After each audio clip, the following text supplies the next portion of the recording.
if you leave and something goes wrong with the business, you have way more marketable skills at this point. You probably have the knowledge to start another business because you've been doing this as a side hustle. It's not going to be as scary, even if things don't go right, because you are now way more equipped to do whatever you want.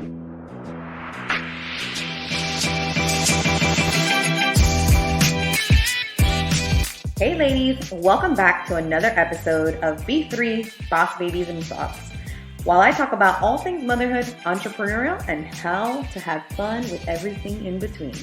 I'm your host, Jessyca with a Y, and I cannot wait to dive into today's topic. So make sure to grab your favorite cocktail, sit back, relax, and unwind. Let's have some fun.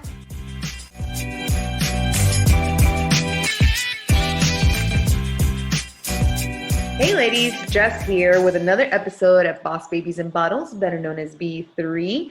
Today I have a special guest, a male, as we were just talking about, Mr. Neel. Thank you so much for joining.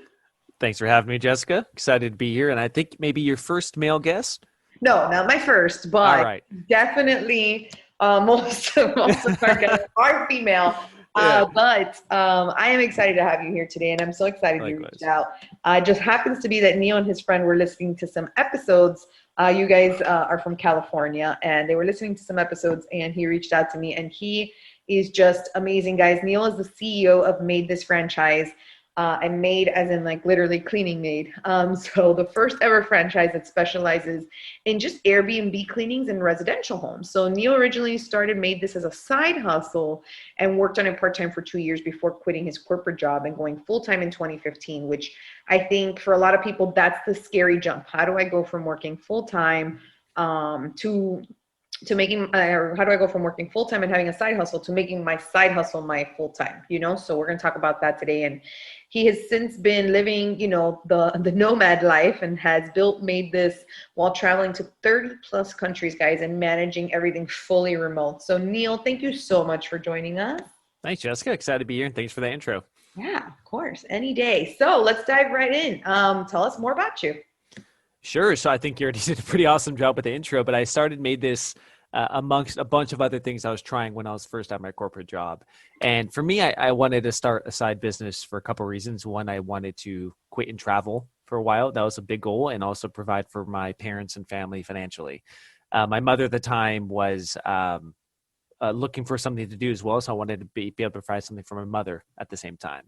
So MaidThis started amongst many other things I was trying, and it just started to work and kind of grow from there, and it started to scale. And after a couple of years, this is right when the Airbnb boom started to happen.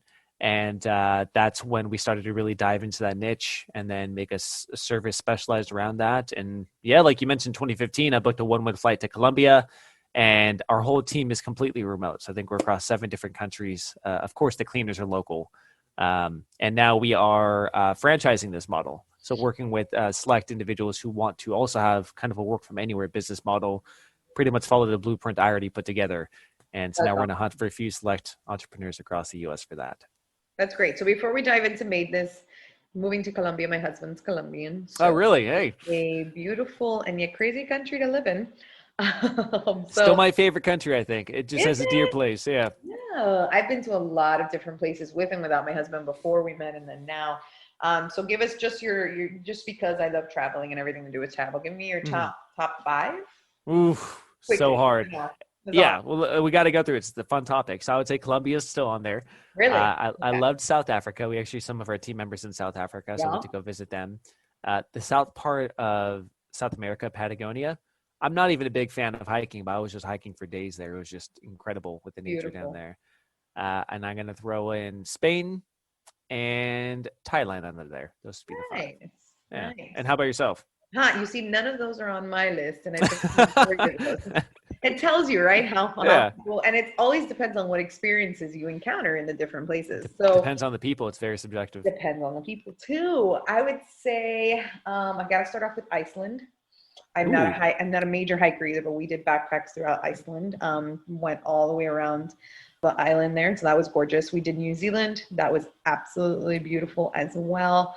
Costa Rica for me, when I talk about down there, gotta love everything to do with it. Greece by far has my heart. It always has and always will.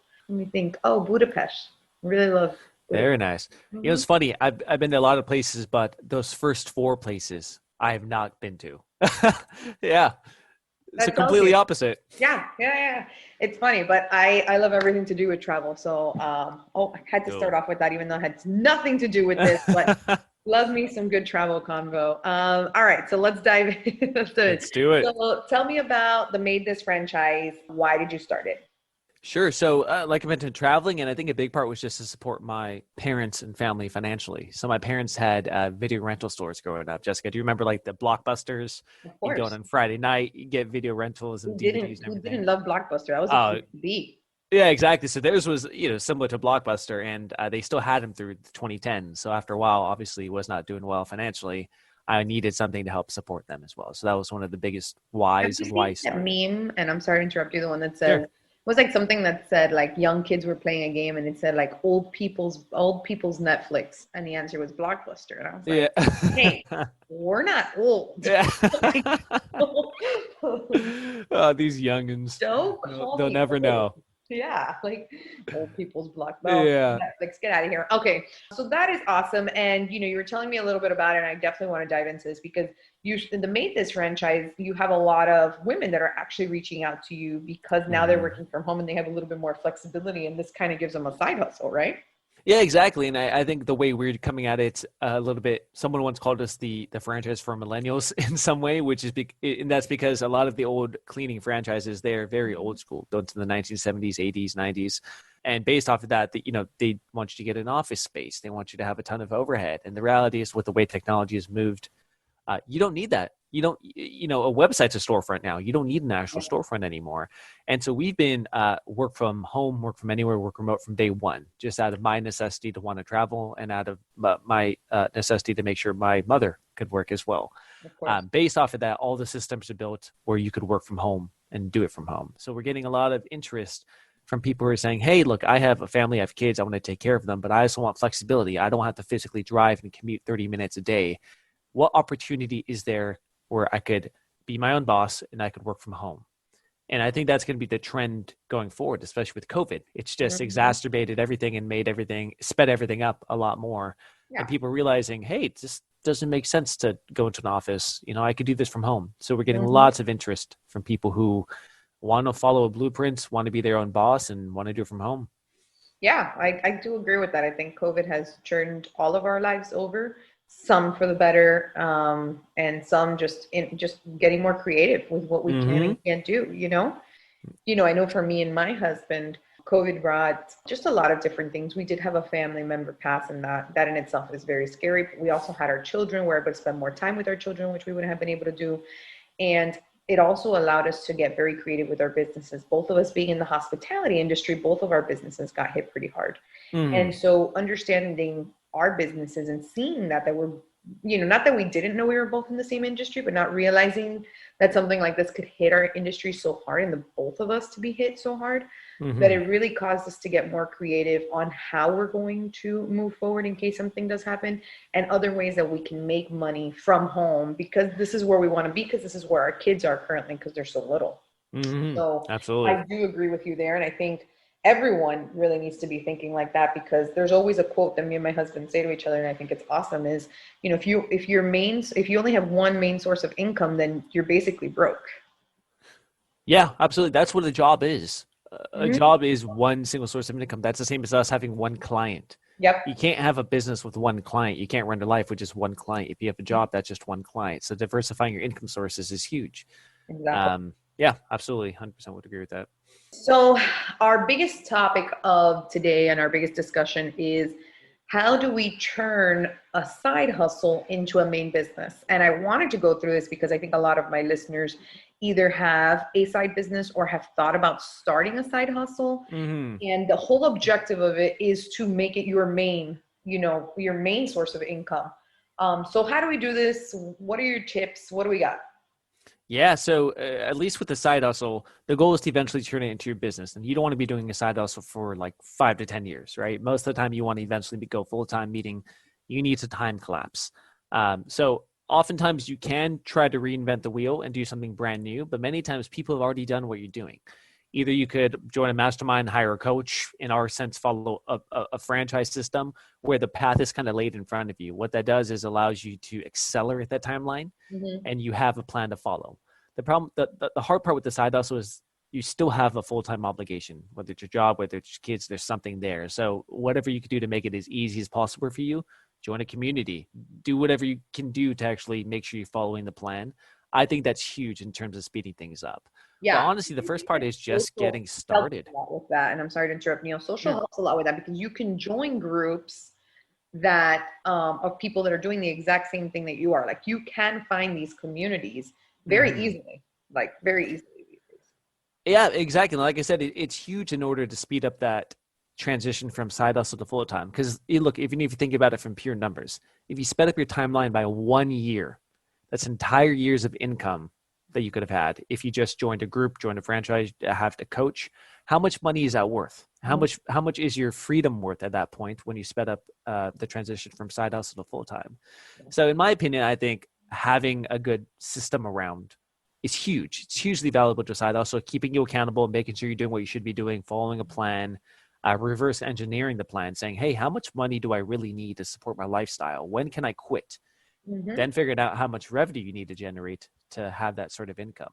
Yeah. And this is what I tell my people all the time because my sister's in this very same bubble. You know, she has her full-time job and then she started her side hustle and it was basically, you know, like her desire, but also like, we're like, hey, it's time to do this like for you, you know? And I told her, I said, your goal is to make enough here where it supplements your income here. And she's hit that point and she still doesn't want to let go. And that's so normal because you get scared, right? Especially when you've worked a job for so long. But I just find that so huge. You have to do those numbers backwards. Yeah. And everything is going to take your time. So you have to learn to split your time accordingly between. Yeah. And look, it is scary to make that transition, but the reality is once you reach a critical mass, when you go full time, you just got to trust yourself and believe in yourself. So for example, I did it a couple years part-time, which I think took longer than I would like. And then when I transitioned to full time, we doubled within the first year. Of course. I think a large part of that's just, hey, we got to critical mass. Time in business, you have some traction, you have existing customers, you grow from there. But part of it is you could just devote more time to the business and fully focus on that. And your business is kind of, it's a reflection of you. So the more time you can devote to it, the better it's going to do. So I 100% agree. I think it's just, at some point, it's betting on yourself. That's the risk. And I don't know which episodes you heard of mine, but I always talk about it. I'm like, you have to go in with a swim mentality. And I know that that's hard, you know, because everybody's like, what if I fail? And in my head, when I do things, I don't think fail. I think, well, this is what I have to do. And this is what I'm going to do. And so that swim mentality is, I think, what causes me to not that I don't fail because I fail all the time, but just that perseverance, that determination to do things, I think is so important. Absolutely. Absolutely. And look, the reality is, if you leave and something goes wrong with the business, you have way more marketable skills at this point. You probably have the knowledge to start another business because you've been doing this as a side hustle for a while. You're just way more equipped to get back into the workforce or do your own thing afterwards. So the reality is it's not going to be as scary even if things don't go right because you are now way more equipped to do whatever you want. Agreed. And that's, I think, with everything. This isn't my first business. This is my third. And just, you know, this one obviously was a lot faster than doing the first two because I understood what it's like. Once you know how to run a business, you have the essential skills and tools that you need to be able to do it for other things and to help other people do the exact same thing. So I do agree with that. And sometimes, you know, my husband's a serial entrepreneur. I wouldn't call myself that because when I'm next to him, I'm nothing. He's literally probably had like 15 businesses in his whole entire life. Like he is anything that he could possibly have started a business on, he has, you know, like he knows a little bit about everything. So when I met him, he's like, oh, well, this is your business. And he's like telling me what to do. I'm like, sir, I don't know you like that. I know we're dating, but don't come in here and tell me what to do. But yes, once you have the tools and the base, you can do anything. And that's what's great. Right. Exactly. So let's talk a little bit more about your tips towards turning that side hustle into the main business. Yeah, sure. So number one is just getting a magic number. Yeah. Right. Of when you can actually do that. The reality is with the side hustle, you need more help because you're going to have to devote your time towards your primary business or whatever your primary focus is. Meaning you probably do need to invest a little bit more at the beginning if it is a side hustle to have the proper help and speed up that timeline. So for example, when I started, obviously I could not pick up the phones all the time when I was working a full-time job. Therefore, I had to hire someone a little bit sooner than I normally would have to be able to pick up the phones. Just things you need to do. So the reality is, in another episode, sucks when you have to spend money that you necessarily don't really have yet, or you don't want to spend. You know what I mean? It's scary. It's scary. Yeah. And I think a lot of it's planning, honestly. If you plan and say, look, I have this amount of money saved, I'm going to commit to spending this amount in my business. If it goes wrong, that's fine. But I think having a plan and a budget in mind helps you conceptualize what you're doing, and you don't just get cold feet in the middle of it just based off of an emotion. So if you just set a plan of I'm going to spend X amount on my side hustle, set a goal of I want X amount of money per day, then you just reverse engineer from there. You say, well, I can't pick up the phones. I can't do this. What am I going to do? What's the most efficient way to do this? And then just keep working at it.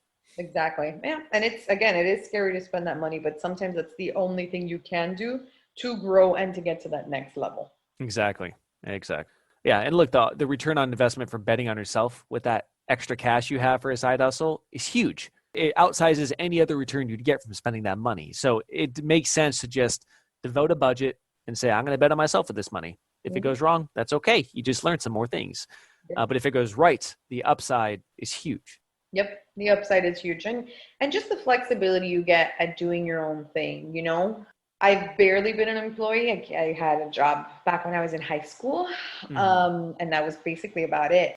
But ever since there, I've kind of been myself, my own boss. And I'm telling you, this side of the coin to me just seems better. And I know that it's not for everybody, because it's not, you know, and I'm very much well aware of that. But I do think that being able to make my own time, do my own things was my goal, and to be able to have my family and be able to, I mean, I try to do it all. Not that saying that I'm great at it, but I try to do everything from have my kids to have my business, to spend time with my family, to spend time with my husband, to spend time with my dog, who also requires attention, because now with 2 babies, she gets no attention. So, you know, it takes so much, but having your own business allows you to kind of divvy up your stuff. It does give you more stress, but it also gives you more freedom. But at the same time, it's also so rewarding to look back and say, I built this from the ground up myself. And no one can take it away from you. And I think that's what's beautiful about having your own business. No one can take those things that you've done away from you. That feeling that you feel about yourself and how proud you are of yourself is more important than anything. Yeah, very well said, Jessyca. I 100% agree. And that's a lot of why I started MaidThis Franchise. Is we just want to partner with people and help them achieve that level of freedom, right? I spent 7 years making a crazy amount of mistakes. I don't know how much money I spent in mistakes. And it's just like, people don't need to make these mistakes all over again. If you just follow what someone else did, learn from their mistakes, and then you never have to do it again. You could time collapse, like I said. So that was a big reason I started MaidThis Franchise, is just, I want to help other people. I want them to be able to follow what I did and don't fall in the same pits, and hopefully turn that side hustle to a full-time gig. Exactly. I think that's so huge. But I do think that you're right. The first step is how to get to the point, like how much money do they need to make to get to the point where they can leave their job? Right. Once you figure out that number, then the next step is figuring out what do you need to do to get to that number. And again, a lot of that is spending that money that a lot of people don't want to do, or that extra time, which is another thing that also I think time is more valuable than money. So spending your time and your money are 2 very important resources to get your business to where it needs to be or where you want it to be. Any other tips for our listeners on how to turn their side hustle into a main business?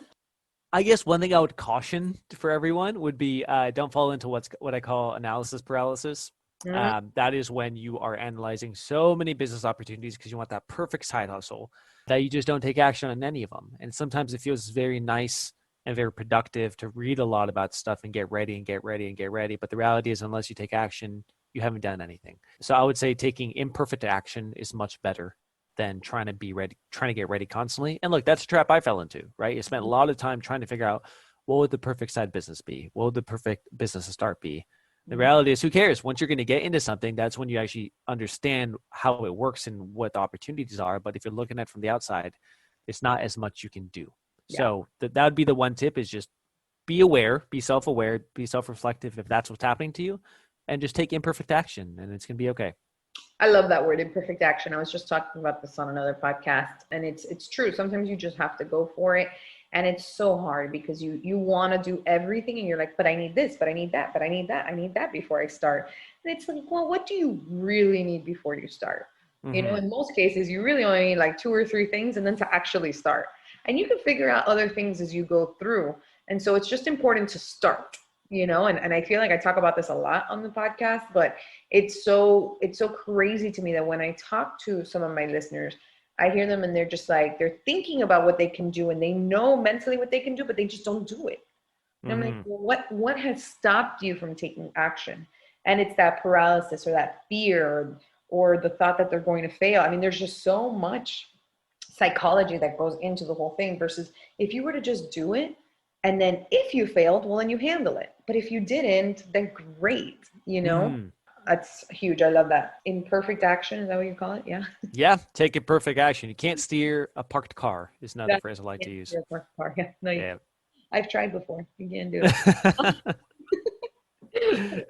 Things that I've tried. All right, cool. So if you could give your younger self a piece of advice, Neel, what would it be? Honestly, it would be get started earlier. Yeah. Like, I think sometimes we think time flies, but it's also slow. And what I mean by that is you could spend 2 months, 3 months pondering an idea without taking action. But the reality is if you just spent those 3 months doing it, like something you could have actually had more experiences, more opportunities, more things to go. So I think the rapid fire of experiences is something I think people should always be looking out for. You can fit a lot into your year. You can fit a lot to your weeks. You can fit a lot to your days if you just optimize what you're doing and actually have a plan of attack on the experiences you want to have. So for my younger self, I'd say have more experiences. Don't get comfortable. Like do as many things as possible because reality is there is time. You just need to devote it properly. And that's what I wish my younger self knew, as opposed to staying in a job for X number of years where I didn't really need to. Yeah. I think one of the podcasts I'm going to be working on is a time management one. And I just think that because I grew up with time management, I don't think about how essential it is for some people. Some people don't understand what time management is or how to do it. And I am so key at that. Like, I'm just like, I can't even describe to you. Like now my evenings are like, they're thought out. I'm like, okay, so this is what I'm going to do. And I have to base it around my kids' schedule, right? So this is what I'm going to do before they go to bed. This is the time I'm going to spend with them for their nighttime routine. Then after that, I'm going to spend some time with my husband for eating. Then I'm going to go ahead and do an hour of work. And then the rest of the evening is for him or for us, really, right? And I think that's so important because I do separate time for work because I need to, because during the day, I don't have that time, that quiet time without the kids, right? So I need to spend a little bit of time doing certain things. But then at the same time, I need to also spend time doing other things that are just as important, you know, and not every night do we spend it together, but there's nights where I have to, you know, now that my kids started solids, I know it's going to sound crazy to you, but I have to make baby food. Like, to do that, nobody. All right. Well, guess what? I got 2 kids. You got to make me some baby food, right? Yeah. And it's like, you know, it's dumb things like now, you know, and again, this podcast will launch a little bit later, but I'm just like, it's the holidays. So guess what I have to do? Last night, I had to sit and decorate. Why? Because I want pictures of my kids around the tree. You know what I mean? And it's like self-imposed stuff that I have to do. But, you know, the way that you program your life and you do and you time the things in your life, I just think are so important.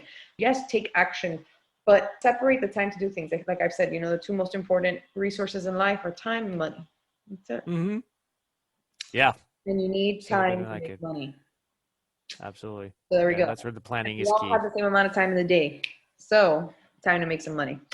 All right, Neel, thank you. So last question, of course, this wouldn't be the Boss Babies and Bottles podcast if I didn't ask you, what was your favorite bottle? What is your favorite bottle or drink? I'm not going to answer the bottle. I guess the favorite drink would just be go with the classic mojito. So maybe I will stick with that one. Oh, Tropicala in Miami. Got to do it. Got to do it. Yeah. Colombia's my favorite place, so. But mojito is not from Colombia. And you're going to tell me that. I don't know why. I had some deja vu. You were going to say that. Mojito is not Colombian. I just imagine a beach in Cartagena, and I have to have a mojito with me. So I know it's not Colombian, but I'll take it by the beach. All right. I'll give it to you. But it is. All right, cool. Mojitos are very Caribbean. So cool. Well, thank you so much for joining me and for taking some time for me and my listeners. I really appreciate it. Thank you so much, ladies, for joining us on today's B3 episode, Boss Babies and Bottles, with Mr. Neel on how to turn your side hustle into a main hustle. So hopefully you guys learned something, and we'll catch you on the next one. Bye.